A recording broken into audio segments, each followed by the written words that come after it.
आप कहते हो कि सर्वस्व परमात्मा है, हर जगह पर ईश्वर है। हाँ,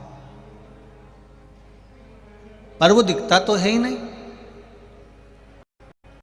परम पूज्य संत शिरोमणि संतों में संत आनंद कराने वाले गुरु नानक देव जी से बाले ने पूछा, आप कह रहे हो कि परमात्मा सब दूर है, तो वो दिखता क्यों नहीं, नजर क्यों नहीं आता? गुरु नानक देव जी ने कहा, बाले, परमात्मा सब दूर है, पर उसको देखने के लिए दृष्टि कोई गुरु ही दे सकता है। कभी प्रैक्टिकल करना, आपके पास में कितनी धूल उड़ रही है,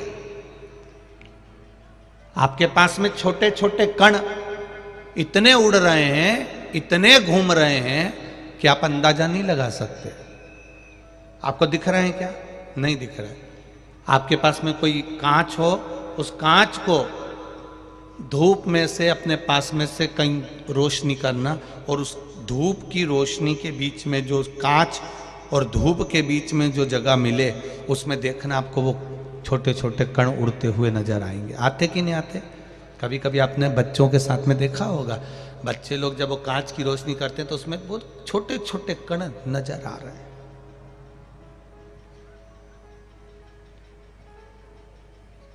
वो छोटे छोटे कण दिख रहा है। ये देखने के लिए आपको दर्पण की जरूरत पड़ी। परमात्मा को देखने के लिए, परमात्मा सर्वस्व विराजमान है, हर जगह जगह बैठा हुआ, हर चप्पे चप्पे में है, हर पशु पक्षी जीव में परमात्मा बसा हुआ है। इसको देखने के लिए आपको गुरु जो नेत्र देगा, जो दर्पण देगा, उस नेत्र की जरूरत पड़ती है। और वो नेत्र बाले को संत शिरोमणि श्री गुरु नानक देव जी ने दिया। बाले को अभी भी विश्वास नहीं हुआ, तो गुरु नानक देव जी ने कहा, ये कबूतर ले जा, इस कबूतर को लेके जा, कहीं ऐसी जगह पर इसको समाप्त करना जहां कोई इसको ना देखे। बाले कबूतर लेकर गया, जंगल में पहुंचा, वहां पर उस कबूतर को मारने वाला था। इतने में उसको लगा कि वृक्ष देख रहे होंगे, कोई देख रहा है, तो वहां से आगे गया तो कहा पक्षी देख रहे होंगे, और आगे गया तो सोचा आसमान देख रहा है, और आगे गया तो कहा जल देख रहा है। बाले उस कबूतर को वापस लेकर आ गया। गुरु नानक देव जी से कहा, गुरुवर आप सत्य कहते हो, कण कण में परमात्मा समाया हुआ है, वो सर्वस्व है, क्योंकि दृष्टि से वो नजर आ गया। उस बाले की दृष्टि में गुरु की दृष्टि समा गई थी, गुरु नानक देव जी की दृष्टि समा गई थी, तो उसको सब में एक नजर आ रहा था, सब में परमात्मा नजर आ रहा था, सब में ईश्वर नजर आ रहा था।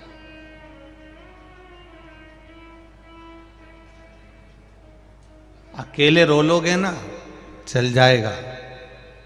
कर्जा हो गया, तकलीफ आ गई, कष्ट आ गया, बीमारी आ गई, रोग आ गया, कोई दुख आ गया, आप खुद उसको भोगोगे और खुद उस दुख को समाप्त कर सकते हो।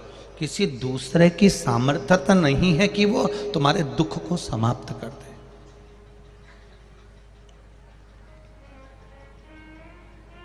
कोई दूसरा तुम्हारे दुख को समाप्त नहीं करेगा। हम कह दें कि कोई आपसे कह दे कि सियोर वाला महाराज दुख को समाप्त कर देगा, तो मत मानना। दुनिया में कोई ऐसा महाराज नहीं जो तुम्हारे दुख को समाप्त कर दे।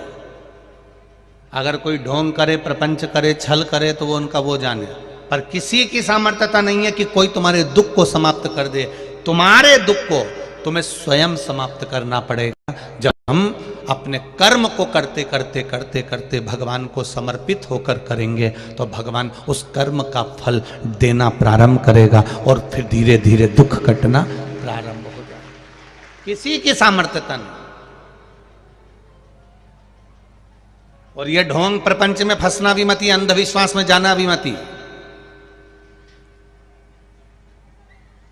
किसी ढोंग प्रपंच और अंधविश्वास की ओर मत जाना। कोई कह दे तुमसे कि मैं तुम्हारा दुख काट दूंगा, कोई कह दे मैं तुम्हारी तकलीफ काट दूंगा, कोई कह दे मैं तुम्हारे लिए ऐसा कर दूंगा, और कहीं का ऐसा संत मिल जाए या कहीं का ऐसा बाबा जोगी मिल जाए या कहीं का ऐसा व्यक्ति मिल जाए जो तुम्हें गड़ा हुआ हंडा निकाल के दे दे, धन निकाल के दे दे, और उसकी चक्कर में मत आ जाना, नहीं तो तुम्हारा रखा रखाया धन भी उसके चक्कर में पूरा समाप्त हो जाएगा।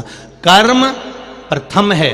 गुरु नानक देव जी ने वे कर्म की प्रधानता बताई, भगवान कृष्ण ने कर्म की प्रधानता बताई, महावीर स्वामी ने कर्म की प्रधानता बताई, गौतम बुद्ध ने कर्म की प्रधानता बताई, हमारे राम जी ने कर्म की प्रधानता बताई। यहां तक मेरे शंकर भगवान भी नित्य प्रति कहते हैं कर्म करोगे तो फल मिलेगा जरूर। आप कर्म करिए, उस कर्म से पीछे मत हटो। जब कर्म की ओर अग्रण्य बढ़ते चले जाओगे तो सुख मिल जाएगा। कोई तुमसे कह दे कि तुम यहां बैठ जाओ, मैं तुम्हारे लिए ये कर दूंगा, तुम्हारे लिए वो कर दूंगा, नहीं नहीं। श्रीमद् भागवत कथा को अच्छे से सुनो। श्रीमद् भागवत कथा को अच्छे से सुनिए। उस भागवत कथा में क्या लिखा है?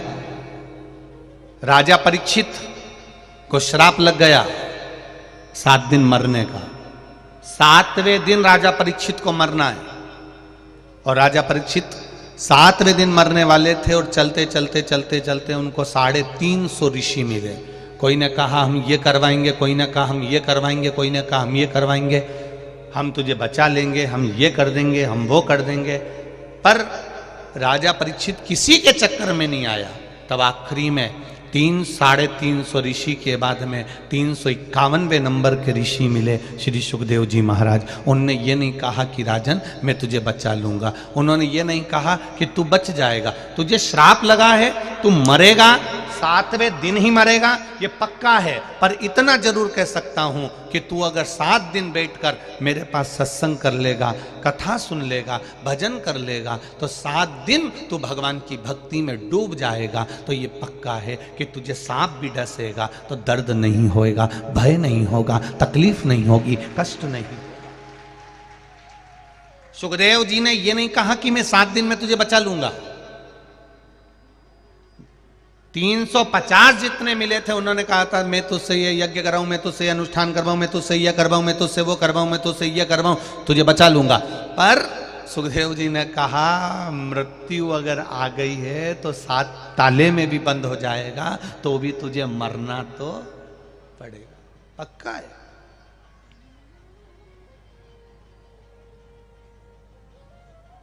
अगर यमराज के यहां रिश्वत चलती होती ना, तो जितने गरीब हैं, अगर यमराज के यहां रिश्वत चलती होती तो जितने गरीब हैं ना, सबसे पहले इन्हीं के प्राण जाते हैं। क्यों? पैसे वाले 50 लाख रुपए उसकी अटैची भर के यमराज को दे देते और कह देते उसको उठाकर ले जा, जा ले जा उसको उठाकर। धनपति कभी मरता ही नहीं, करोड़पति कभी मरता ही नहीं, वैभवपति कभी मरता ही नहीं, सत्तापति कभी मरता ही नहीं।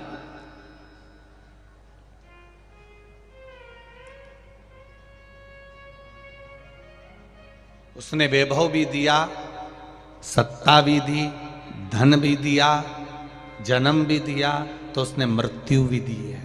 मौत से पीछे नहीं हटा।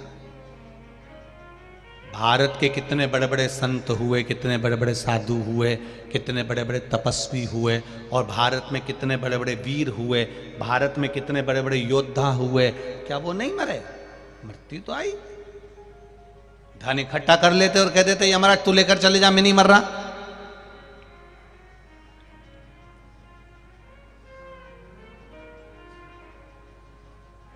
जिनके ऊपर स्वयं बल ही बल हो, वो भी चले जाता है। ऐसा कौन बचा है मौत से? परंतु शिव पुराण कह रही है कि जिंदगी जीने के साथ में मृत्यु तक पहुंचने के बीच में एक रास्ता है, वो है परमात्मा की भक्ति का रास्ता, परमात्मा के भजन का रास्ता।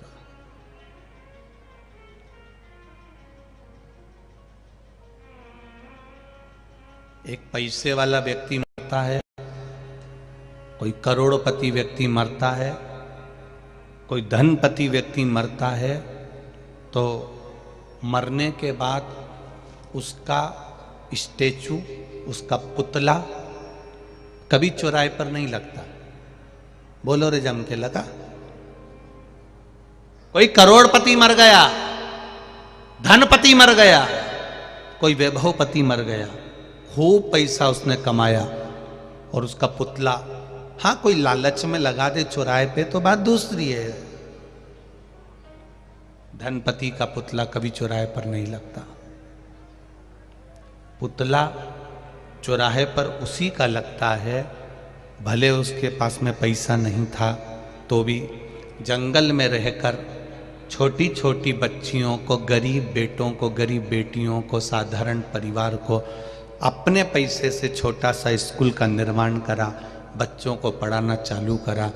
10 बच्चों को पढ़ाकर उसने इंजीनियर बना दिया, 50 बच्चों को पढ़ाकर डॉक्टर बना दिया।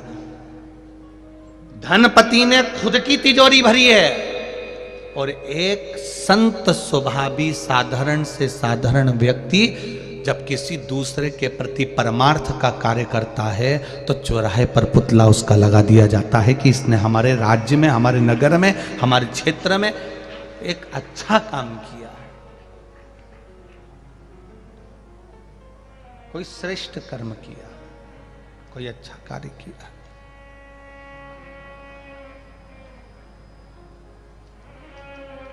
धन की कोई मूलता नहीं। हाँ, जरूरत पड़ सकती है,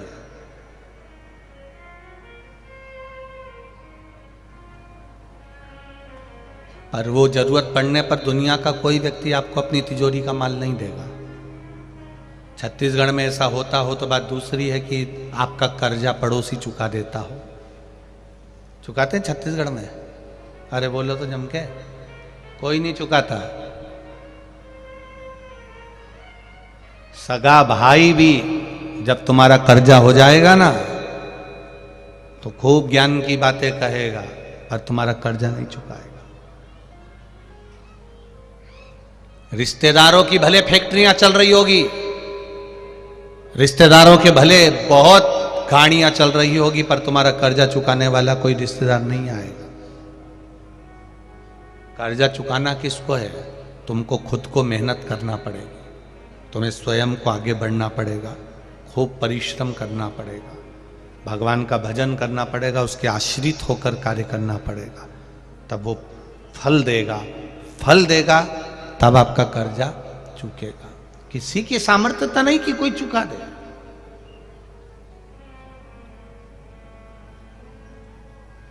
स्वयं को करना है, कोई दूसरे को नहीं।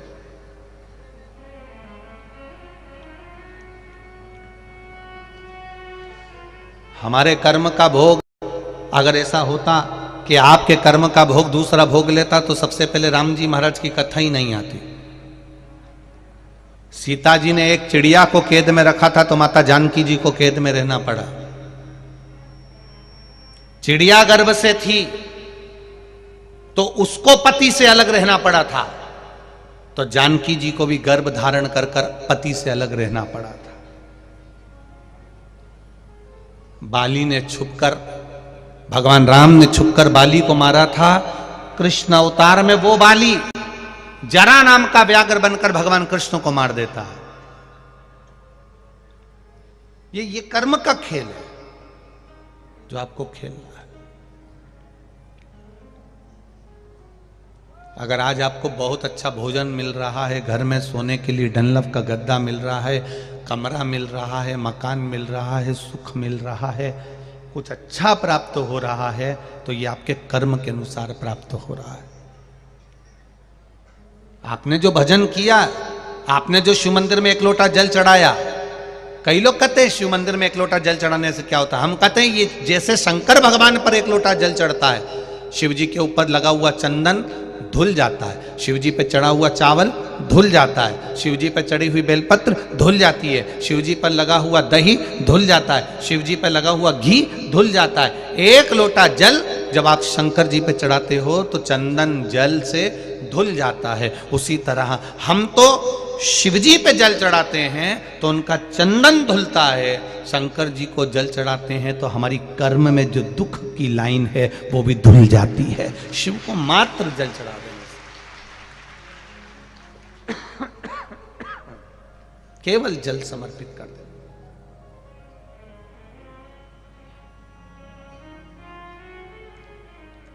जाओ परमात्मा के द्वार पर जाओ।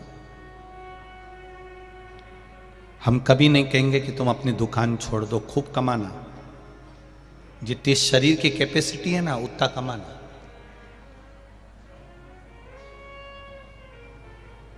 प्रतिदिन मोबाइल खोलोगे ना, आय बढ़ाने का साधन मोबाइल पर बता दिया जाता है। बोलो सही है कि गलत है? नवयुवक लड़के लड़कियां जानते हैं, बेटे जानते हैं।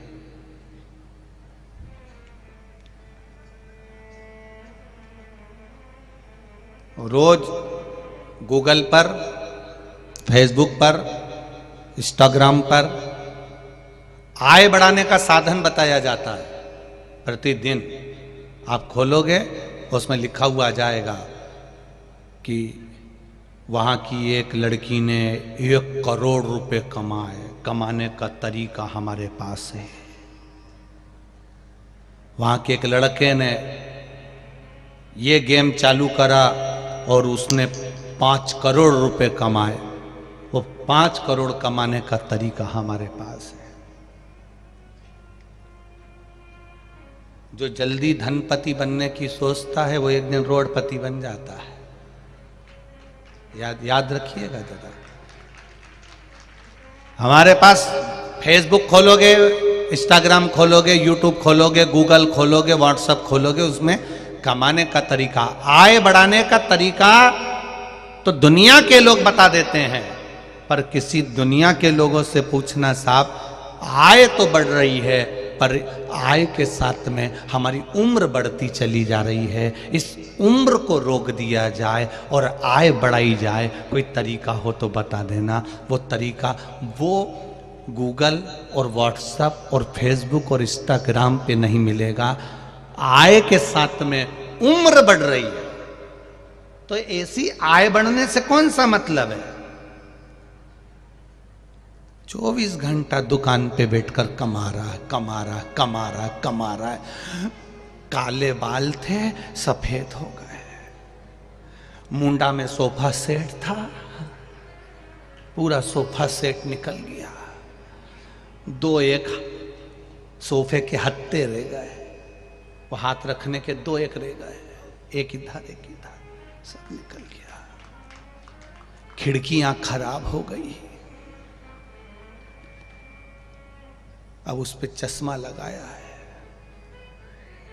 2 तरह का है, नीचे से देखो तो दूर का, ऊपर से देखो तो पास का, 2 तरह का है।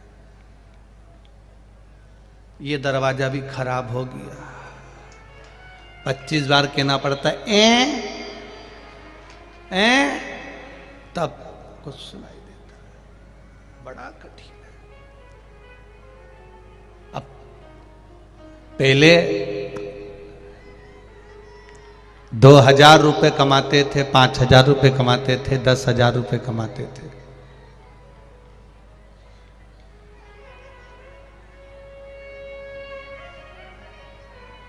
पीछे की एलईडी बंद हो गई शायद, एलईडी यहां देखिए,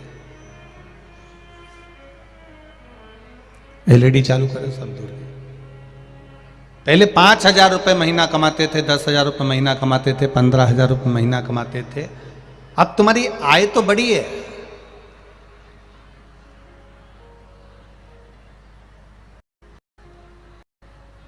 अब तुम्हारी आय बढ़ी है, ऐसा नहीं कि आय नहीं बढ़ी है, आय तो बढ़ी।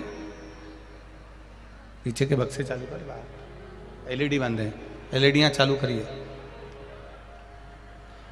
तो ऐसा नहीं कि आय नहीं बढ़ी है, आय तो बढ़ी, पर आय के साथ में तुम्हारी उम्र जो है, अवस्था, हम स्वयं घटती बढ़ती है। परमात्मा की भक्ति में डूबना प्रारंभ कर देंगे, कर्म के प्रति जागरूक हो जाएंगे, तो जीवन का सारा सुख हमें अपने आप मिलने लगे।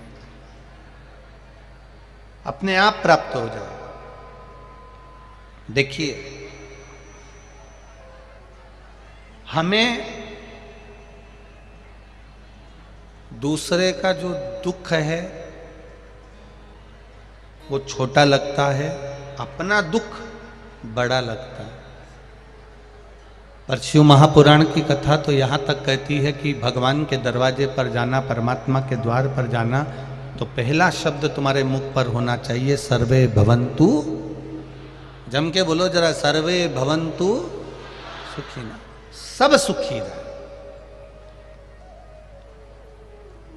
जीवन में किसी के दुख ना आए, जीवन में किसी के तकलीफ ना आए।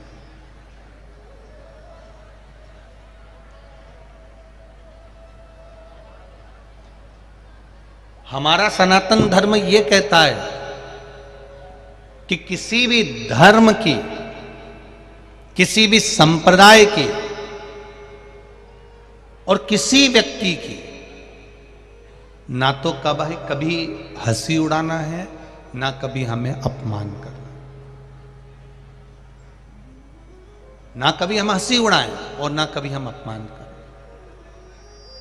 एक बार गलती हो गई थी श्री काकभसुंडी जी से।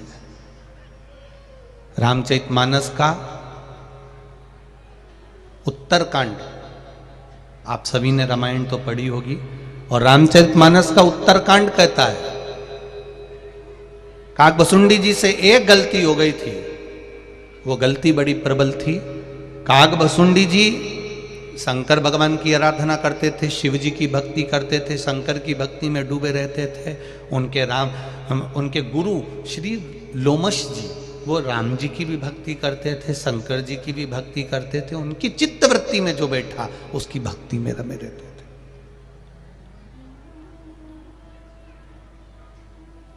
कभी कभी हमको ऐसा महसूस होने लगता है कि मैंने जो करा वो अच्छा करा और दूसरे ने करा वो सब बेकार करा।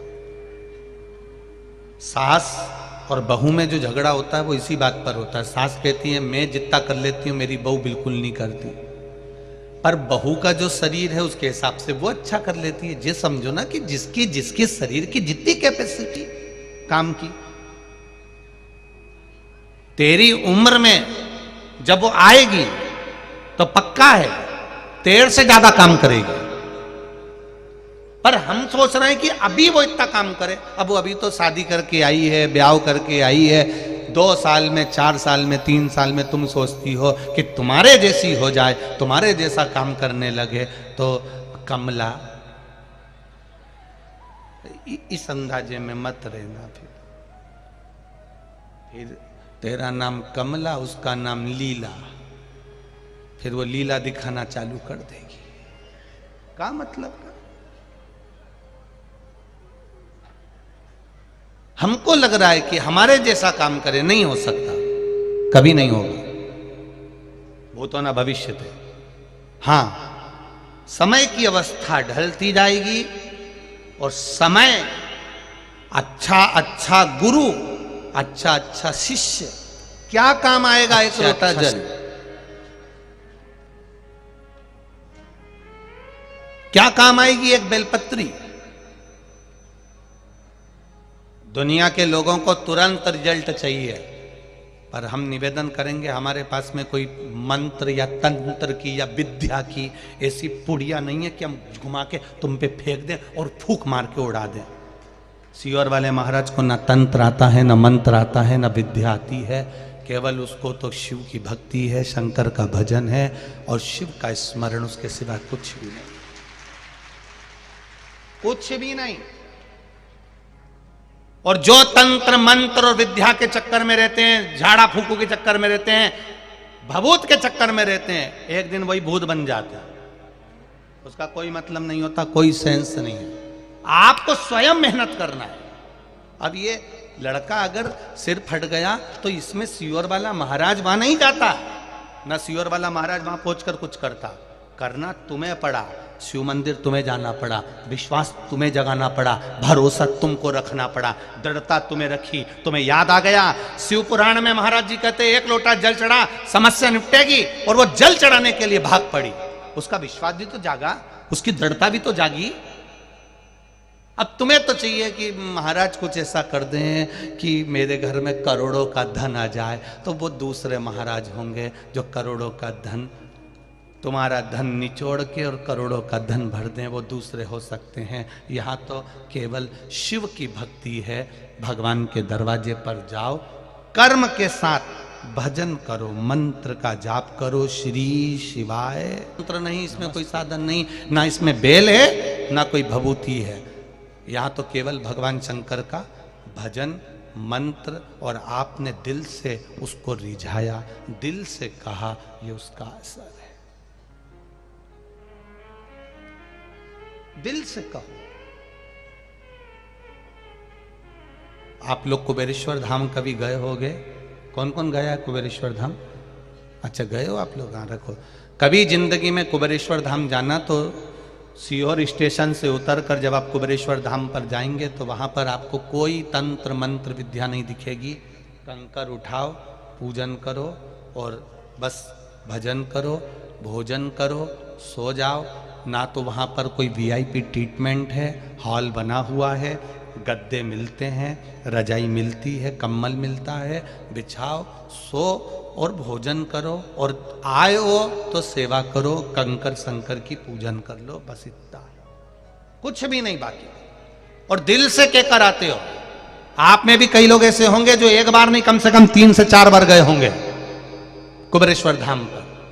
ऐसे कई लोग होंगे जो कम से कम 3 से 4 बार, ये देख लो माताएं हाथ हिला रही हैं, हम भी 2-3 बार हो जाए, कई लोग 3 से 4 बार गए होंगे बाबा के धाम में कि बाबा से हम विनती करके आए थे और बाबा ने हमारा कृपा करी, बाबा ने हमारी। तो ये दिल से आप जो कह रहे हो, आप विश्वास रखकर जो करोगे उसका फल मिलेगा, भजन का।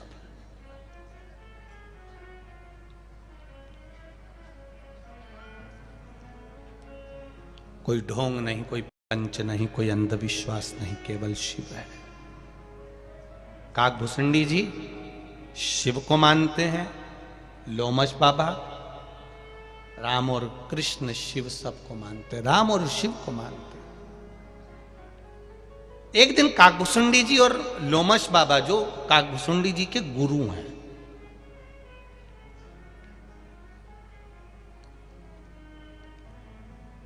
काकभूषुंडी जी को गुस्सा आ गया कि मेरे गुरुजी तो राम जी का भी भजन करते हैं, शंकर जी का भी भजन करते हैं।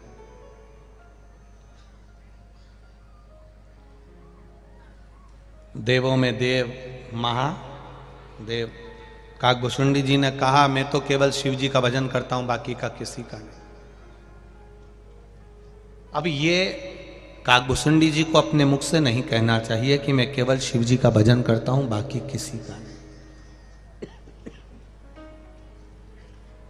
क्योंकि हमारा सनातन धर्म कहता है किसी भी धर्म की हंसी नहीं उड़ाना, किसी संप्रदाय की हंसी नहीं उड़ाना, किसी व्यक्ति की हंसी नहीं उड़ाना।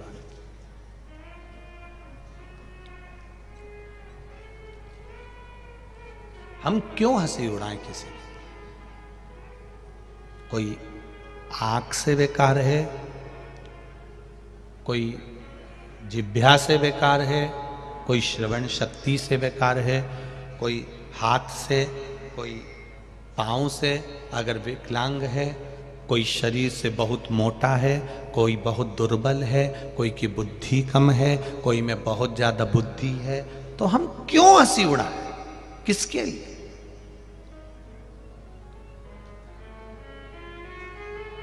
साइया सब में रब देखिए,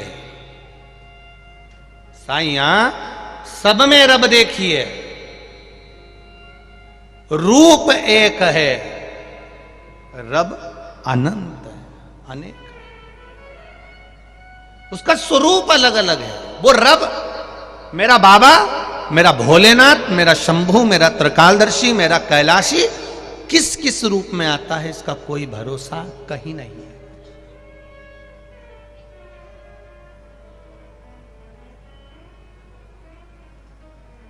वो लाइन याद आती है, कभी प्यासे को पानी पिलाया नहीं।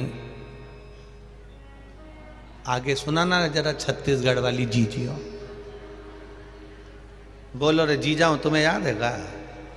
हाँ बोलिएगा। कभी प्यासे को पानी पिलाया नहीं, बाद अमृत पिलाने से क्या फायदा। सास जिंदा थी तब प्रणाम नहीं करा, सास जिंदा थी तब नमन नहीं करा। सास जिंदा थी तो चिल्ला के दौड़ती थी, और सास मर गई तो इतना पल्लू लेके अब रो रही। अब वो मर गई और अब अर्थी पे पड़ी, तब सास के पास में खड़ी हो के रो रही। और फिर क्या कर रही? सब परिवार वालों ने बोला पांव पड़ ले पांव। अब पांव के पांव छोड़ नहीं रही पांव। फिर गांव के 2-4 लोग आए, उन्होंने उसको उठाया। क्या पता कौन से नाटक का सीरियल कर रही थी, भगवान जाने। अब उठाया उधर लेके गए, फिर चिल्ला के मां, फिर पांव पकड़ लिया हमारी माता, हमारी सास। अब की बार जो जम के मारा, अर्थी पे सास उठ के बैठ गई, बेटा में जिंदा हो गई वापिस। अरे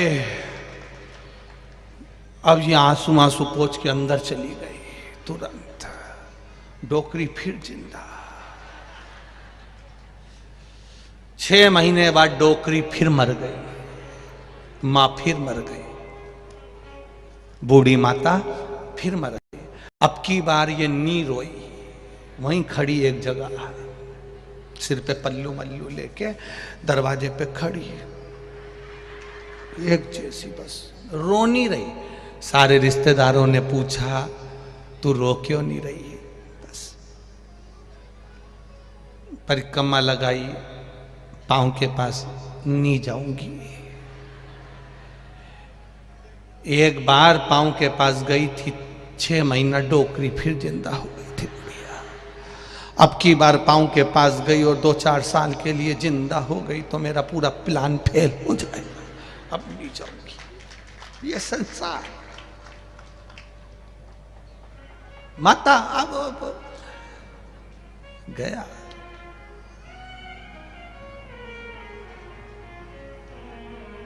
एक समय, एक अवस्था, एक समय की अवस्था होती है, वो व्यक्ति को बदलने का काम करती है। सास कितना भी प्रयास कर ले, बहू बदल जाए, गारंटी नहीं है, बिल्कुल नहीं बदलेगी। बदलेगी जब समय की अवस्था बदलेगी।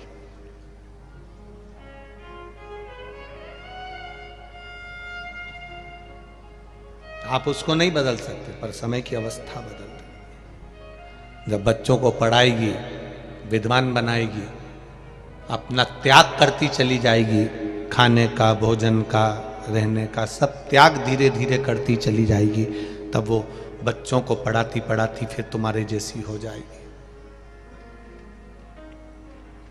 एक बात आपसे पूछना चाहें, बेटे के पास ज्यादा दौलत होती है कि बाप के पास ज्यादा दौलत होती है? पिता के पास होती है ना दौलत। उसने बचपन में, जब तुम छोटे से थे, तब भी पिता के पास में 500 का नोट होता था, 1000 का नोट होता था, 50-100 रुपए उसके पास होते थे। पर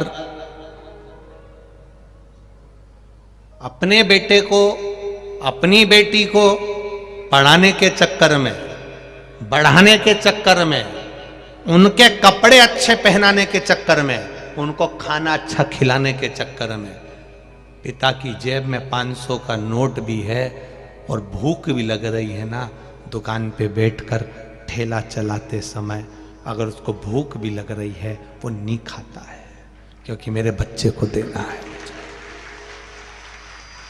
ट्यूशन का देना है, बिजली का देना है, गैस की टंकी का देना है, नहीं खाता।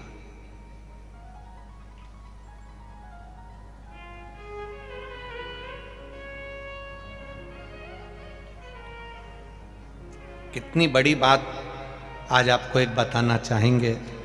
ये छत्तीसगढ़ की भूमि पर कथा बाच रहे हैं, एक दिल की बात कहना चाहेंगे। हमारे पिता जब चने का ठेला लगाते थे तो उस ठेले को घर से धकाकर हमारे पिताजी का आँख का ऑपरेशन हुआ था। तो उस समय तो बहुत बड़ी बात हो जाती थी आँख का ऑपरेशन होना। आजकल तो आँख का ऑपरेशन के बाद लोग काम कर लेते हैं, पर उस समय तो दोनों आँख के ऑपरेशन होना, मोतियाबिंद के, और फिर वो धक्का कर ले जाएं। हम जब स्कूल पढ़ते थे तो पापा का, पिताजी का चने का ठेला लेकर जब पान चौराहे पर जाते थे, और पान चौराहे पर जब ठेला खड़ा करते थे तब भूख भी लगती थी पिता को। हम खुद देखते थे कि पिताजी को भूख लग रही है, तब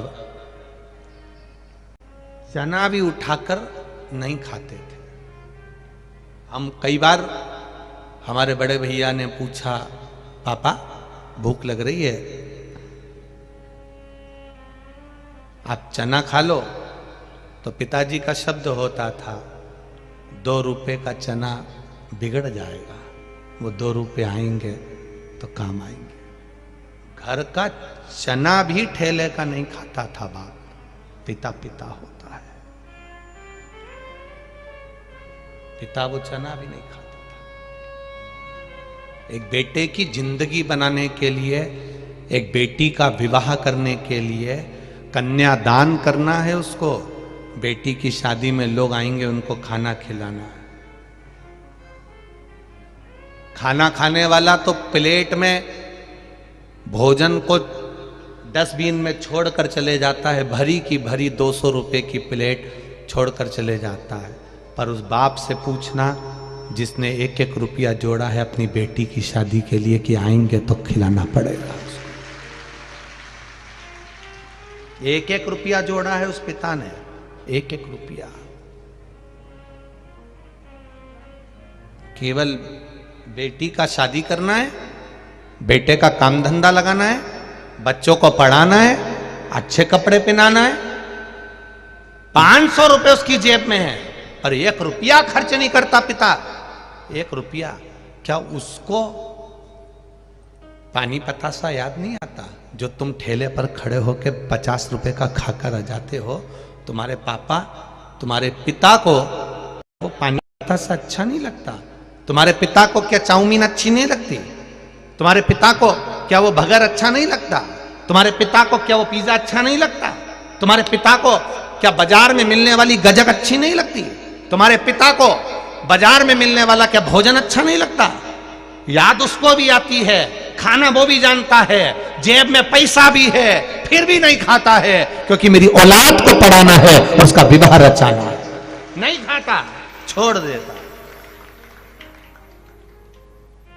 और जिस दिन तुम पिता बनोगे और अपनी औलाद के लिए तुम्हारी जेब में भी पैसा होगा, मैं नवयुवक लड़कों से पूछना चाहूंगा जिनकी शादी हो गई, जो 40 साल, 42 साल, 45 साल की उम्र में चल रहे हैं, 50 साल की उम्र में चल रहे हैं, उनकी भी जेब में पैसा है तो भी जोड़ जोड़ कर चल रहे हैं बच्चों के लिए। नहीं खाते। इन 45 साल वालों से, इन 50 साल वालों से पूछना, ऑफिस में काम कर रहे हैं, पुलिस की नौकरी, इसकी नौकरी, डॉक्टर की नौकरी, ये नौकरी, गवर्नमेंट की नौकरी कर रहे हैं, एक चाय भी पीते हैं तो 50 बार सोचते हैं कि चाय पिएंगे तो 10 रुपए कट जाएंगे। छुट्टी नहीं लेते गवर्नमेंट की, छुट्टी लेंगे तो पैसा कट जाएगा। किसके लिए? केवल अपने बच्चों के लिए। और बच्चे कहते हैं, पापा तुम एक प्लाट नहीं ले सके, तुम एक मकान नहीं ले सके? जरा उस बाप से पूछना जो कहता है मैंने 4-4 बच्चों का पेट भरा, उनकी शादी करी, उनका पालन पोषण करा, तुम लोगों के लिए करा, इसलिए मैं मकान नहीं बना पाया, प्लाट नहीं ले पाया, जमीन गाड़ी नहीं कर पाया। तुम्हारे लिए करा है।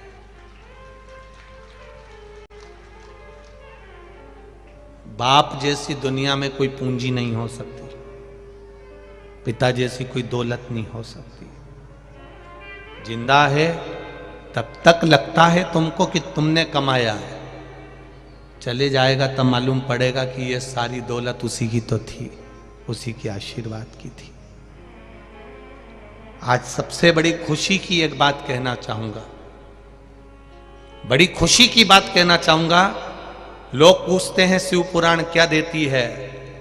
हमारे पास जो पत्र आते हैं, हमारे पास में जो मैसेज आते हैं, हजारों लाखों पत्र और मैसेज रोज सीओर में आते हैं प्रतिदिन। खुशी इस बात की होती है कि नवयुवक लड़के, नवयुवक बेटियां, नवयुवक बेटे अब बूढ़े माता पिता के प्रति समर्पित होना चालू हो गए। लोग पूछते हैं शिव पुराण क्या देती है, हम कहते हैं उनका समर्पण बड़ा है, उनका त्याग बड़ा है, उनका प्रेम बड़ा है, उनकी वात्सल्यता बड़ी है, उनकी करुणा बड़ी है। जो बच्चे गलत मार्ग पर जा रहे थे वो वापिस थोड़ा ना थोड़ा अपने पिता का और मां का आदर करना सीख गए। माता पिता का आदर करना सीख गए।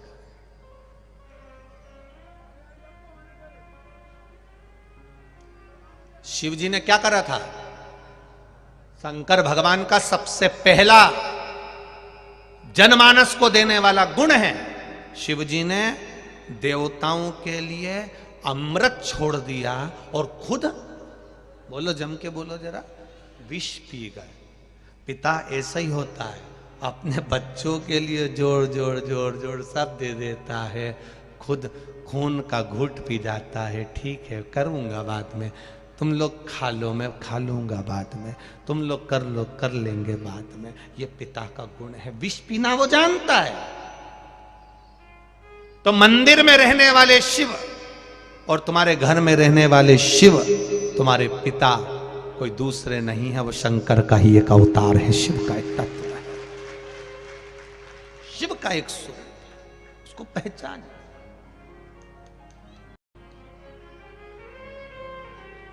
अपने तत्व को जानने का विचार करें। काकभुसुंडी जी ने गुरु का अपमान कर दिया। एक यज्ञ रखा काकभुसुंडी जी ने, और काकभुसुंडी जी ने एक यज्ञ रखा और उस यज्ञ में सबको बुलाया पर अपने गुरु जी को नहीं बुलाया, लोमश बाबा को नहीं बुलाया, क्योंकि वो राम जी की भी आराधना करते हैं, शिव जी की भी आराधना करते हैं। पर हमारा सनातन धर्म कहता है कोई किसी को भी माने। हमने आपसे भी कहा, आप राम जी को भजते हो राम को भजो, आप कृष्ण को भजते हो कृष्ण को भजो, शिव को भजते हो शिव को भजो, दत्त को भजते हो दत्त को भजो, तुम्हारी मर्जी पड़े जिसको भजो। पर कहीं अगर तुम्हें ज्ञान की कोई बात मिल रही हो, कोई सत मार्ग मिल रहा हो, तो वहाँ जरूर जाना। ऐसा नहीं कि मैं राम वाला हूँ शिव के मंदिर नहीं जाऊँगा, मैं शिव वाला हूँ राम के मंदिर नहीं जाऊँगा। दुनिया के लोग तोड़ेंगे तुमको, पर आप टूटना नहीं। गलत चीज कहीं मिले तो मत जाना, बिल्कुल मत जाओ, बिल्कुल मत जाइए। कुछ गलत मिल रहा है वहां नहीं जाना हमको, कुछ अच्छा मिल रहा है वहां जाना हमको।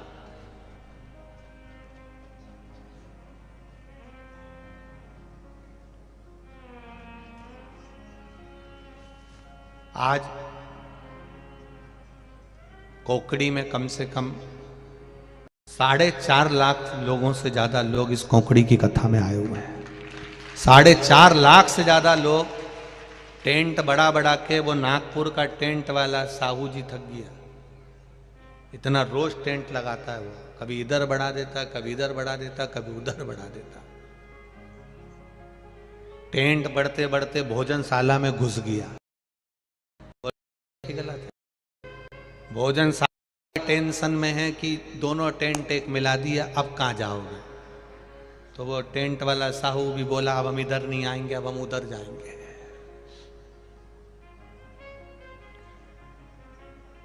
कई लोग पूछते हैं इतनी भीड़ इतनी भीड़ इतनी भीड़ काहे को आ रही है? कराए फिर थूका, बार बार थूका गया, मुंह में पूरा थूक खत्म हो गया। अंत में वो नीचे आ गया, पेड़ पे से नीचे उतर कर आकर गुरु जी से कहा क्षमा करिए, मैंने इतनी बार थूका, मैंने इतनी बार आपके ऊपर पान थूका, गुटखा थूका, आपने एक बार भी पलट कर जवाब नहीं दिया गुरुदेव। गुरु जी ने कहा मुझे तेरे चरण पकड़ लेने दे। गुरु ने शिष्य के चरण पकड़ लिए, रोज गंगा की एक डुबकी लगाता था, आज तेरे चक्कर में 108 बार लग गई। ये तेरी ही तो कृपा है, तेरी ही तो दया है, तेरी ही तो करुणा है। ये तेरी कृपा से हुआ। हम अच्छा क्यों नहीं देख पाते? हमें अच्छा क्यों नजर नहीं आता? हम अच्छा क्यों नहीं देख रहे हैं? एक बहुत बड़ी बात है, थोड़ा अपने जीवन में उतारिएगा इस बात को। हमें दूसरे में, दूसरा व्यक्ति गलती करा, दूसरा व्यक्ति अगर बेकार काम करा, दूसरा व्यक्ति यदि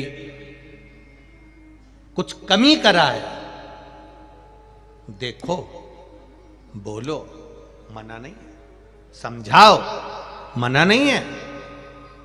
शिव महापुराण की कथा कहती है अगर किसी व्यक्ति ने गलती करी है, किसी व्यक्ति ने बेकार काम करा है, देखो, समझाओ, बोलो, मना नहीं है। उसमें कोई कमी है, बताओ कि तूने ये कमी रखी है, मना नहीं है बताने का कि तूने ये कमी कर दी। पर एक बात याद रखना, एक व्यक्ति में कमी दिखी, दूसरे व्यक्ति में कमी दिखी, तीसरे व्यक्ति में कमी दिखी, हर एक व्यक्ति में तुम कुछ ना कुछ कमी देख रहे हो, तो फिर हमें उसको नहीं बताना, फिर हमें अपने आप में समझना है कि हम में क्या कमी है जो सामने वाला व्यक्ति कमी नजर आ रही है। एक व्यक्ति में कमी नजर आए तो समझ लेना कि आप मार्गदर्शक हो, आप समझा सकते हो, आप ज्ञानी हो। दो व्यक्ति में भी गलती नजर आ जाए तो समझ लेना आप मार्गदर्शक हो, आप समझा सकते हो, आप ज्ञानी हो। तीन व्यक्ति में भी गलती नजर आ जाए तो समझ लेना मार्गदर्शक हो, समझा सकते हो, ज्ञानी हो। पर हर व्यक्ति में गलती नजर आ जाए, ये भी संत बुरे, वो भी संत बुरे, ये भी बुरे, वो भी बुरे, ये भी कथाकार बुरे, वो भी कथाकार बुरे, ये भी बुरा, वो भी बुरा, प्रत्येक व्यक्ति अगर गंदा नजर आने लगे, हर एक व्यक्ति में गलतियां दिखने लगे, तब सामने वाला व्यक्ति गलत नहीं है, तुम गलत हो जो तुम्हें हर एक व्यक्ति गलत नजर आ रहा है। फिर अपने में गलती देखो, एक व्यक्ति में गलती निकलती चल जाता, दूसरे व्यक्ति में गलती निकलती चल जाता, तीसरे व्यक्ति में गलती निकलती चल जाता, पर तुमने तो धंधा बना रखा है हर एक की गलती छांटने का। तो समझ लेना कि तुम ज्ञानी नहीं हो, तुम विद्वान नहीं हो, तुम अज्ञानी हो। तुम में कुछ ऐसा सिम फिट कर दी भगवान ने जो दूसरे की केवल बुराई ही देखता रहता है, कभी अच्छाई देखी ही नहीं उसने जिंदगी में। वो सिम अंदर से निकालो जो फिट करी है, वो सिम के कारण तुम नेटवर्क गलत हो रहा है। कभी कभी कोकड़ी में हमने पूछा, यहाँ आने से पहले कई लोग पूछते हैं तुम्हारे कोकड़ी में कौन सा नेटवर्क चलेगा, तो कहा साहब ये वाली कंपनी का चल जाएगा। तो क्या साहब हमारे पास तो वो कंपनी है ही नहीं। तो उसने फिर बेचारा गया बालोदा बाजार में से दूसरी सिम लेके आया थोड़े दिन के लिए कि यहाँ चला के यहीं छोड़ देंगे। नेटवर्क तुम्हारा गड़बड़ हो रहा है। एक व्यक्ति में गलती नजर आए, एक व्यक्ति ठीक नजर नहीं आए, एक व्यक्ति में गलती दिखे, एक व्यक्ति अगर तुम्हें बुरा नजर आ रहा है, समझाओ, तुम ज्ञानी बनकर समझाओ, विद्वान बनकर समझाओ, तुम महाज्ञानी बनकर समझाओ, मना नहीं है। पर एक व्यक्ति में गलती दिखी, फिर एक संत में से गलती निकाल ली, फिर दूसरे संत में से गलती निकाली, फिर तीसरे महाराज में से गलती निकाल ली, चौथे कथाकार में से गलती निकाल ली, पांचवें उसमें से गलती निकाल ली। तुम 24 घंटा बैठकर गलतियां गलतियां गलतियां छाट रहे हो, तो मतलब समझ लेना ऑफिस ही गड़बड़ है, डिपार्टमेंट गड़बड़ हो गया है।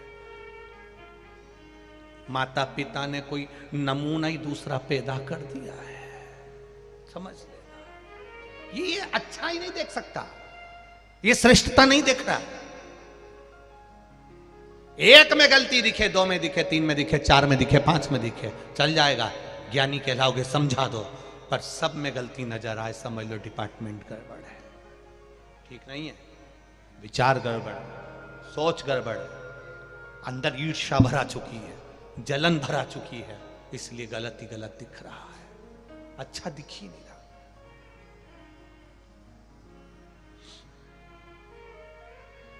अपने आप को समझाने का प्रयास करिएगा।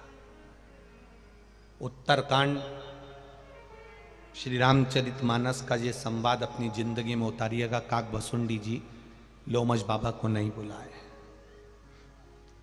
चेल्या गुरु को नहीं बुलाया, गुरु बुरा नहीं माने, चेला धोखा दे सकता है, चेला कपट कर सकता है, चेला विश्वासघात कर सकता है, शिष्य धोखा दे देगा, विश्वासघात कर देगा, शिष्य गाली दे देगा, शिष्य अपशब्द कह देगा, शिष्य गुरु की बहुत सी गलतियां गिना देगा, तो भी गुरु गुरु होता है। वो अपने चेले के लिए कभी बुरा नहीं चाहेगा, तो भी आशीर्वाद दे देगा, जा बढ़ लेना, जहां रहे तू खुश रहना, मस्त रहना, अपनी जिंदगी आनंद में जीना। वो गुरु होता है, वो गुरु है।